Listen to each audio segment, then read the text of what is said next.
heavy morning often begins before your feet even touch the floor. You open your eyes and the room is still quiet.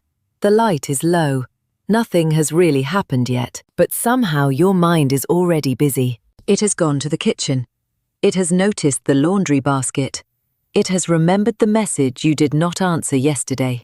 It has started wondering what everyone will need from you before you have even sat up. And that is a strange feeling, isn't it? To be still in bed, but already feel late. Maybe your phone is beside you, close enough that your hand can reach for it before you have made a real decision. Maybe there are notifications waiting, a work email, a school message, a reminder from yesterday, something you forgot to order, something someone needs from you. Maybe there is a cup on the bedside table from last night. Maybe the chair in the corner has clothes on it again.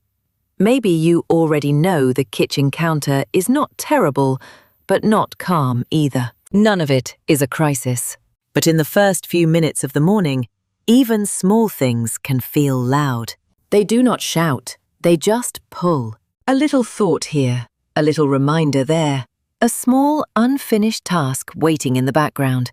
And before the day has properly begun, your attention is already scattered across the house. This is why mornings can feel heavy in a way that is hard to explain. From the outside, it may look like you are just waking up, just making coffee, just moving from the bedroom to the kitchen.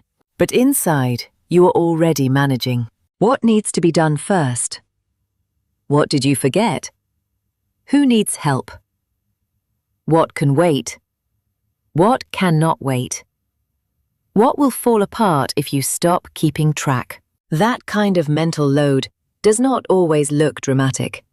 It often looks very ordinary. A woman sitting on the edge of the bed. A woman opening the fridge and not knowing what she is looking for. A woman standing in the kitchen with one hand on the counter, already tired of the day. So if your mornings often feel heavy, it does not mean you are bad at mornings. It may mean your morning has been asking too much from your mind too early. And this is where a small reset can help. Not a perfect morning routine. Not an hour-long plan that only works when you slept well, the house is quiet, the kitchen is clean, and nobody needs anything from you. Real mornings usually do not arrive like that. Someone may wake up before you expected. A child may ask where something is. A partner may be moving around the room. The washing machine may need emptying. There may be dishes from last night.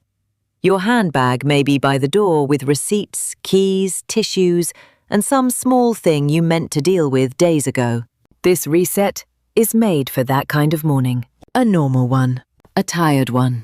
A morning where you do not have time to become a completely different person before breakfast. You just need one calmer way to begin. In the spirit of Kaizen, the point is not to fix everything at once. It is to make one small part easier to repeat. That is all. One small part of the morning that feels less rushed. One small action that gives your attention somewhere to land. One small signal that says, I am here now. I do not have to carry the whole day all at once. Because when a habit is small enough, it has a better chance of surviving real life. A perfect routine can sound beautiful at night when you are imagining tomorrow.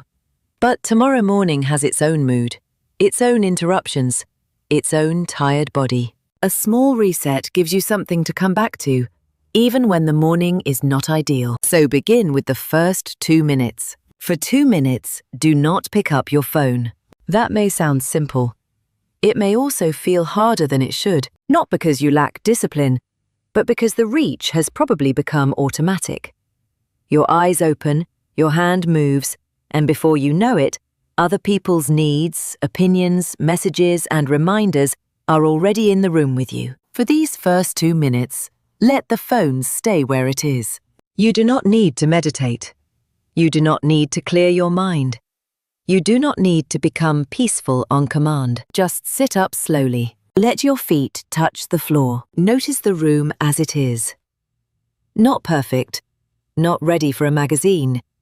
Just your room in the morning, holding the beginning of another day. Take one slow breath. Maybe roll your shoulders once. Maybe rest your hand on the blanket for a moment. Maybe look toward the window before you look at a screen. This is not a dramatic act of self-care. It is a small boundary around your attention. You are not avoiding the day.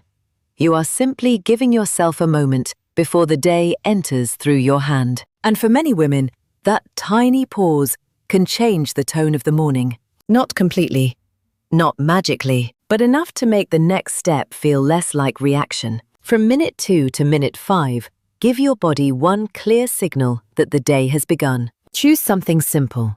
Drink water. Open the curtains. Turn on one soft light. Wash your face. Tie your hair back.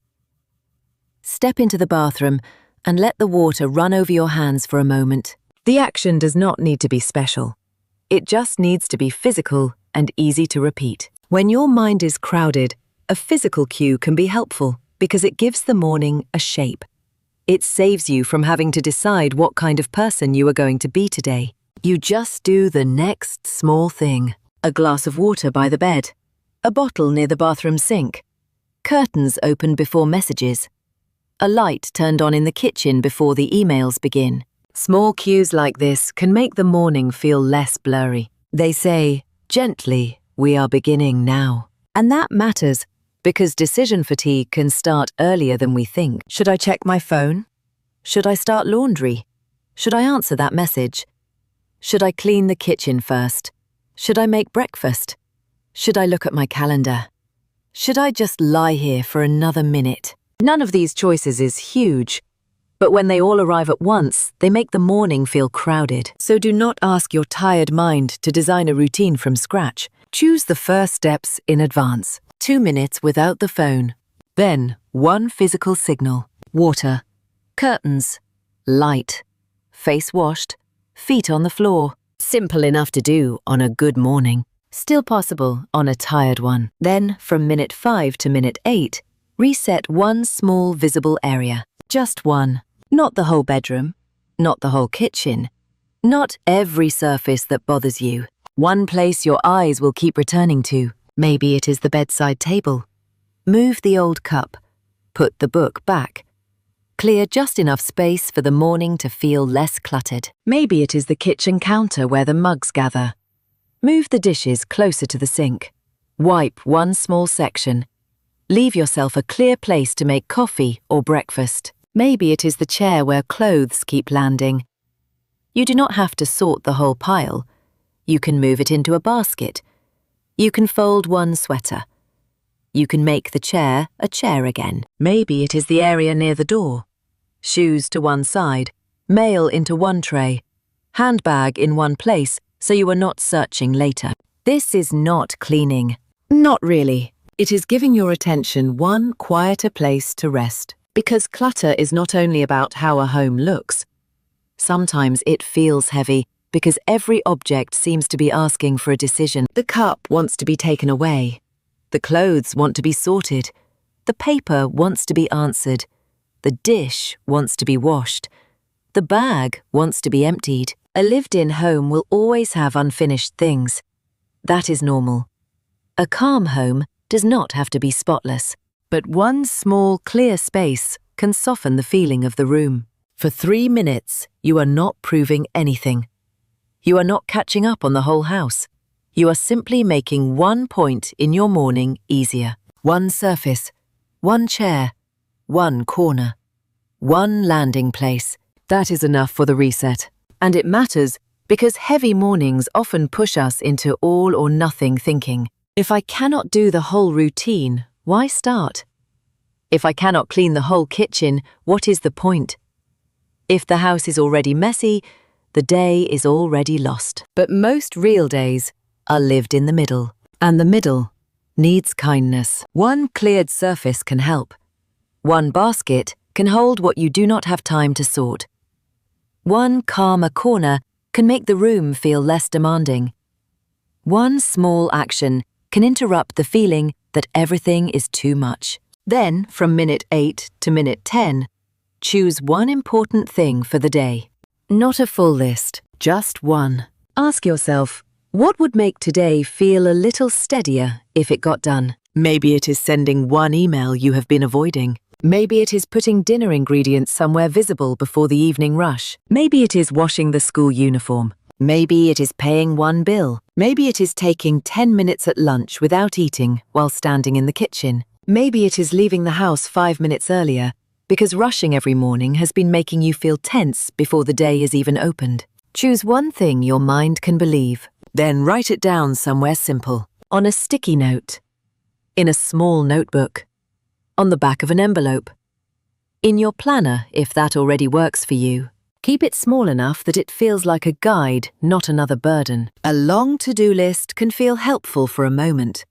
It can make the day look organized. But when you are already tired, a long list can quietly become another thing watching you. One important task feels different. It gives the day a center. It says when everything gets noisy, come back here. And if you finish it, you can choose another thing later. But the morning does not need to begin under the weight of every possible responsibility. This is why a 10-minute reset can work better than forcing a perfect routine. Perfect routines often need perfect conditions, and busy women rarely get those. Someone needs breakfast. Someone cannot find their shoes. A message arrives. The fridge is missing something. You slept badly. The dog needs to go out. The washing machine is full.